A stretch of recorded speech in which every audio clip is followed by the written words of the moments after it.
एक प्रयास होना चाहिए कि उम्र से कम के बच्चों को स्मार्टफोन न दें।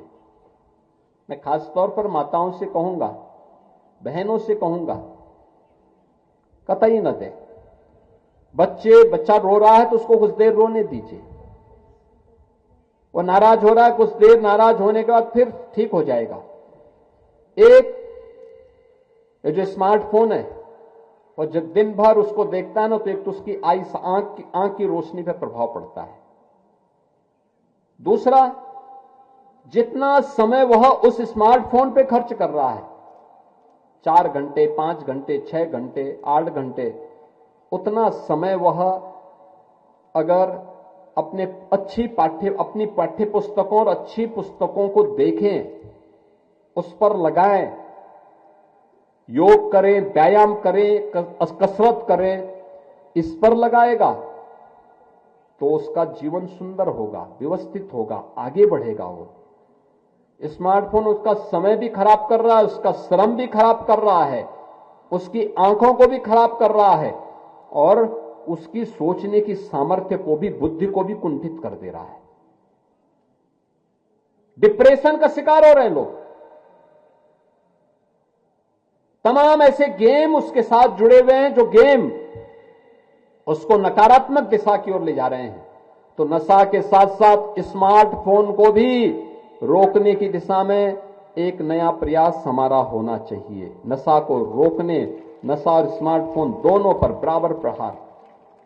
और जो हमारे युवा साथी हैं, उनको भी मैं कहूंगा स्मार्टफोन का कम से कम इस्तेमाल, जितना हो सके उतना ही करिए। दिन भर उसको कान में बंद रखिए, दिन भर उसमें मत देखते रहिए। परिवार के बीच में है तो कुछ समय अपने परिवार के लिए निकाल लीजिए, परिवार के लोगों के साथ बातचीत करिए। भोजन के समय, पूजा के समय एकदम बंद करके रख दीजिए, उसको आने दीजिए जिस जिसके फोन आ रहे होंगे। जब पूजा से मुक्त हो, भोजन करने के बाद मुक्त हो, उस समय फिर बात करके उसको कॉल बैक कर दीजिए। अब तो इनकमिंग आउटगोइंग को दोनों कॉल अब तो मुफ्त ही है, तो फिर उसमें कौन ऐसी बात होने जा रही है। रात्रि में सोते समय भी इसको बंद करके रखिए। इमरजेंसी हो तो इमरजेंसी में बात करने वाला व्यक्ति आपको सूचना दे दे, लेकिन सामान्य समय उसको बंद करके रखिए।